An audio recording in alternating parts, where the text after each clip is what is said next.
तो नमस्कार दोस्तों, मैं हर्षित गुप्ता एमपीपीएससी स्टडीज़ में आप सभी का एक बार फिर से स्वागत करता हूं।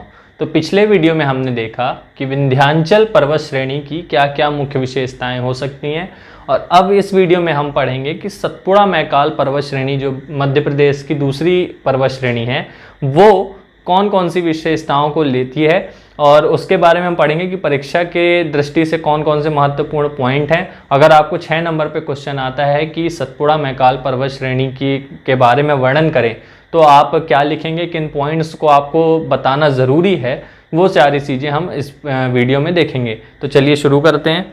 तो सबसे पहले तो आप मैप बना लें। मैप में आपने मध्य प्रदेश के दक्षिण से चालू होकर, दक्षिण पश्चिम से चालू होकर दक्षिण पूर्व तक आपको जाना है, पूर्व मध्य तक जाना है आपको एक तरह से। तो मध्य प्रदेश के दक्षिण में आप इस प्रकार से बना लें और इसमें पार्ट्स बना लें। पार्ट्स क्यों बना रहे हैं? क्योंकि इस पूरी पर्वतमाला जो है सतपुड़ा मैकाल पर्वत श्रेणी, ये पर्वतमाला पर्वत श्रेणी एक ही चीज़ है। तो इस पे जो भी भाग हैं वो अलग अलग हैं, उनके भागों के नाम हैं, तो वो मैं आपको वीडियो के अंदर बताऊंगा। तो आप बना लें इस प्रकार। पहले तो सबसे पहले तो बना लें राजपीपला की पहाड़ी जो सबसे पश्चिम में स्थित है। उसके बाद बीच में यहाँ पे एक दर्रा है। दर्रा क्या होता है? पहाड़ों के बीच में कोई दरार आ जाती, दर्रा मतलब दरार आने से जो रास्ता बन जाता है उसे दर्रा कहा जाता है। तो दर्रा जो है यहाँ पर है राजपीपला और ग्वारीगढ़ की पहाड़ियों के मध्य में दर्रा है। इसका चिन्ह मैंने यहाँ बनाया। चिन्ह ये इस प्रकार होता है इसका, बुरहानपुर अब इस दर्रे का नाम क्या है? बुरहानपुर दर्रा, क्योंकि ये बुरहानपुर जिले के अंतर्गत आता है और बुरहानपुर बहुत ही पुरातन शहर भी है। तो बुरहानपुर दर्रा जो है वो राजपीपला और ग्वारीगढ़ पर्वत के मध्य में स्थित है, और बुरहानपुर के दर्रे को ही दक्षिण के लिए प्रवेश द्वार माना जाता है। दक्षिण का प्रवेश द्वार मतलब अगर किसी भी व्यक्ति को अगर उत्तर भारत से दक्षिण भारत की ओर जाना है तो उसके लिए बीच में ये पर्वत पड़ता है। अगर पर्वत पड़ता है तो पर्वत से निकलकर जाने के लिए हम दर्रों का प्रयोग करते हैं, परिवहन के लिए या फिर किसी भी चीज़ के लिए दर्रों का प्रयोग किया जाता है। तो जो एक सिंगल दर्रा यहाँ पर है जिससे आवागमन बहुत ही सुगम तरीके से हो सकता है, वो है बुरहानपुर का दर्रा। तो दक्षिण में जाने के लिए पहले जो सेनाएं थीं, राजा महाराजा अगर हमला करते थे तो सेनाओं को जाने के लिए जो जगह चाहिए होती थी पहाड़ों के बीच से, तो वो दर्रा होती थी। और दक्षिण में जाने के लिए अगर कोई दर्रा था तो वो था बुरहानपुर का दर्रा। ये आप याद रखें। तो इसलिए इसे दक्षिण का प्रवेश द्वार भी कहा जाता है। अब उसके बाद अगली पहाड़ी है ग्वारीगढ़ का पर्वत। उसके बाद आता है महादेव पर्वत। ये बहुत इंपॉर्टेंट है, इसके बारे में हम और भी जानेंगे। फिर उसके बाद है ये मैकाल पर्वत। मैकाल पर्वत जो है यहाँ पर स्थित है। इस तरह आपने बना लिया। अब इसके हम पॉइंट्स देख लेते हैं क्या क्या होंगे। तो सबसे पहले तो यह पर्वतमाला मध्य प्रदेश के दक्षिण व दक्षिण पूर्व क्षेत्रों में विस्तारित है। दक्षिण और दक्षिण पूर्व के क्षेत्रों में विस्तारित है। ये आपने देख लिया मैप की सहायता से। तो ये आप एक पहला पॉइंट लिखें कि कहाँ अवस्थिति है। भूगोल बताते समय सबसे पहले आप ये चीज़ का ध्यान रखें कि अगर आप किसी भी पर्वत, पठार, मैदान, नदी, किसी भी भौगोलिक संरचना के बारे में अगर बात कर रहे हैं तो आपको सबसे पहले उसकी अवस्थिति बतानी चाहिए।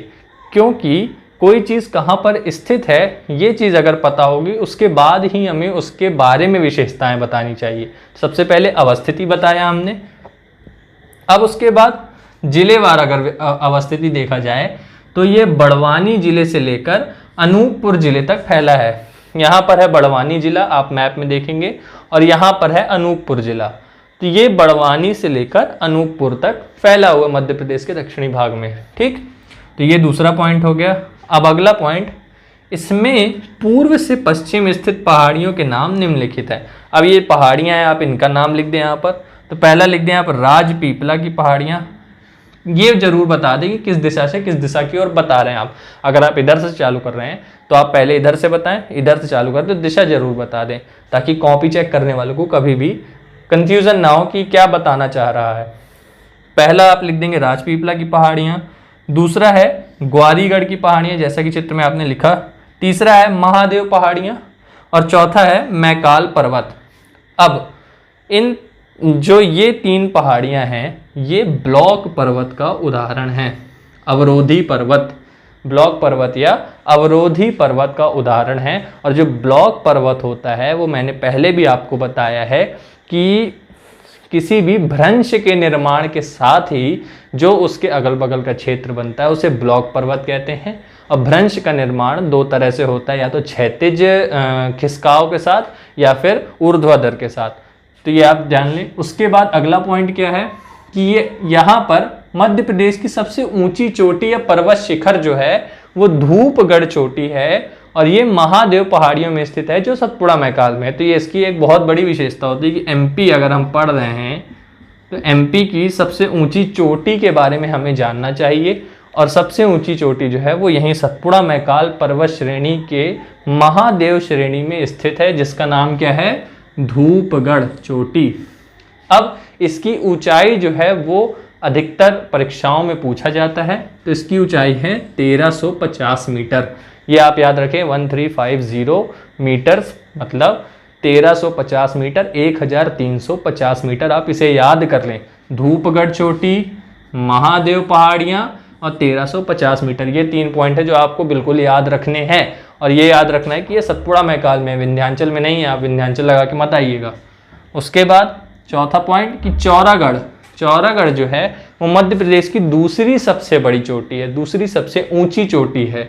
तो इसकी ऊंचाई कितनी है, 1326, और ये भी सतपुड़ा मैकाल पर्वत श्रेणी में ही अवस्थित है।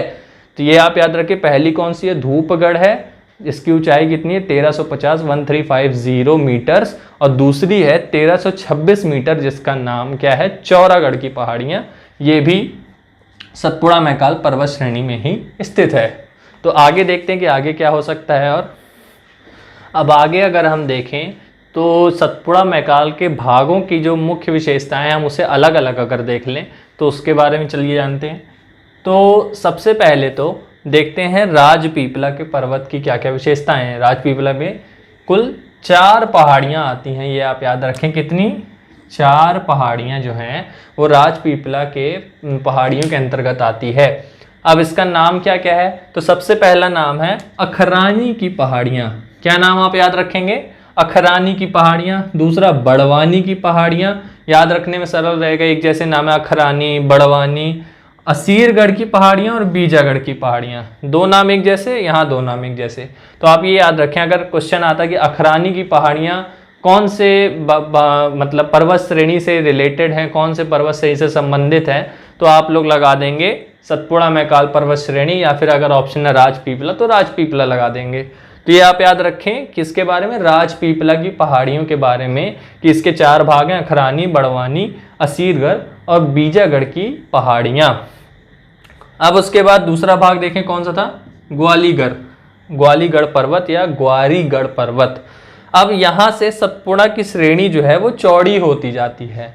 हमने देखा कि बुरहानपुर दर्रे के पूर्व में कौन सी है, ग्वारीगढ़ पर्वत है, और यहाँ से सतपुड़ा की जो श्रेणी है वो चौड़ी होती जाती हैं। ये आप याद रखें, ये यहाँ की मुख्य विशेषता है।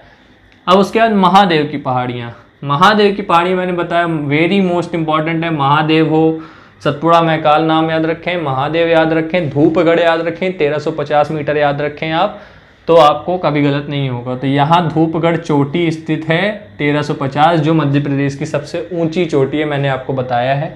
इसके दक्षिणी भाग में मुल्ताई नामक स्थान से ताप्ती नदी या तापी नदी का उद्गम होता है। यहाँ से ताप्ती नदी निकलती है बैतूल से, बैतूल के मुल्ताई नामक स्थान से तापी या ताप्ती जिसे कहते हैं वो नदी निकलती है। इसका उद्गम होता है सतपुड़ा मैकाल पर्वत श्रेणी से। तो ये आप याद रखेंगे, सतपुड़ा मैकाल के महादेव पहाड़ियों के आसपास से, तो ये आप याद रखें। तो ये आपको जरूर से याद रखना है। फिर हम आगे देखते हैं कि और क्या नेक्स्ट पॉइंट हो सकता है मैकाल श्रेणी के बारे में। अब अगर हम मैकाल पर्वत श्रेणी की बात करें, हमने इन तीनों की बात कर ली, मैकाल की बात करें तो यह एक अर्धचंद्राकार आकृति की पहाड़ी है। जैसा कि आप चित्र में देख पा रहे हैं, मैकाल पर्वत जो है वो एक अर्धचक्राकार, अर्धचंद्राकार, या फिर इसको हम कह सकते हैं बूमरैंग। आपने बूमरैंग देखा हो, बूमरैंग की तरह जो है इसका आकार है। और इसकी सबसे ऊंची चोटी जो है वो अमरकंटक है। अमरकंटक यहाँ पर है जहाँ से कई सारी नदियाँ निकलती हैं। तो अमरकंटक जो है वो इसकी सबसे ऊंची चोटी है अगर सिर्फ मैकाल पर्वत को देखें तो, और बहुत ही सुंदर जगह है। कालिदास ने भी इसका वर्णन किया है। तो अब इसकी ऊंचाई जो है वो कितनी है, वो 1048 मीटर है। ये आप याद रखें कि अमरकंटक की ऊंचाई 1048 मीटर है, जो मैकाल पर्वत की सबसे ऊंची चोटी है। नॉट सतपुड़ा मैकाल की, सिर्फ अगर मैकाल को हम कंसीडर करें तो उसकी सबसे ऊंची चोटी अमरकंटक है। ये आप याद रखें। अब अमरकंटक से 4 नदियां उद्गमित होती है। अमरकंटक कहाँ है, अनूपपुर में है, ये आप याद रखें। और वहां से 4 नदियां कौन कौन सी निकलती है, नर्मदा, सोन जो कि गंगा की सहायक नदी है, गंगा, ये आप याद रखें, किसकी, गंगा की सहायक नदी है सोन। फिर निकलती है जोहिला और फिर रिहंद नदी निकलती है। ये 4 नदियां जो हैं वो कहाँ से निकलती हैं, नर्मदा, वो अमरकंटक नामक जगह से 4 नदियां निकलती हैं जो कि मैकाल पर्वत श्रेणी में स्थित है। अब जो जोहिला है, जोहिला जो है ये सोन की सहायक नदी है। किसकी, सोन की सहायक नदी, जी हाँ, ये सोन की सहायक नदी है। तो ये आप याद रखें कि सोन की सहायक नदी जोहिला, और सोन जो है वो खुद गंगा की सहायक नदी है। ठीक। और अब इसके बाद देखें हम अन्य पर्वत देख लें। यहाँ पे पर्वत पूरे हो जाते हैं, पर अन्य भी थोड़ा पर्वत हैं, बाहरी पर्वत हैं जो दूसरे राज्यों में है, पर उसका कुछ भाग जो है वो मध्य प्रदेश में लगता है, क्योंकि ये जो भौगोलिक जो भी स्थलाकृतियाँ हैं इनकी कोई जो सीमा के हिसाब से ये नहीं बटे। राज्यों की सीमा, जो प्रशासनिक सीमा है वो हमने बांटी है, वो काल्पनिक है, पर जो ये पर्वत हैं, नदियाँ हैं, ये सभी जगह फैले होते हैं। इनका जो बंटवारा है वो कर दिया जाता है, बट इनका कुछ भाग कहीं कहीं भी होता है। तो मध्य प्रदेश में दंडकारण्य का भी भाग आता है। दंडकारण्य छत्तीसगढ़ वाले इलाके में आता है, और छत्तीसगढ़ के राज्य में है, छत्तीसगढ़ राज्य में है। इसका कुछ भाग मंडला जबलपुर वाले इलाके तक पहुंचता है। ठीक।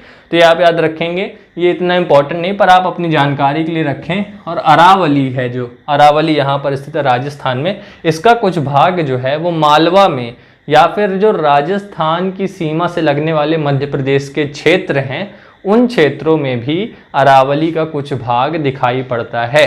तो ये थे मध्य प्रदेश के पर्वत। आपने देखा विंध्याचल पर्वत को, उसके बाद देखा सतपुड़ा मैकाल श्रेणी को, थोड़ा बहुत दंडकारण्य और अरावली पर्वत श्रेणी का भी भाग आता है, तो वो आपने देखा। तो ये थे मध्य प्रदेश के पर्वत। आप चित्र सहित इसे अच्छे से बना लें और उसके बाद नोट्स तैयार कर लें, और इससे बाहर आपके लिए क्वेश्चन कभी भी नहीं जाएगा, ये मैं दावा कर सकता हूँ। तो आप लोग बस पढ़ते रहिए और नोट्स ज़रूर बनाते जाइए, और मैं आपसे अगले वीडियो में मिलूँगा। तब तक के लिए जय हिंद, जय भारत दोस्तों।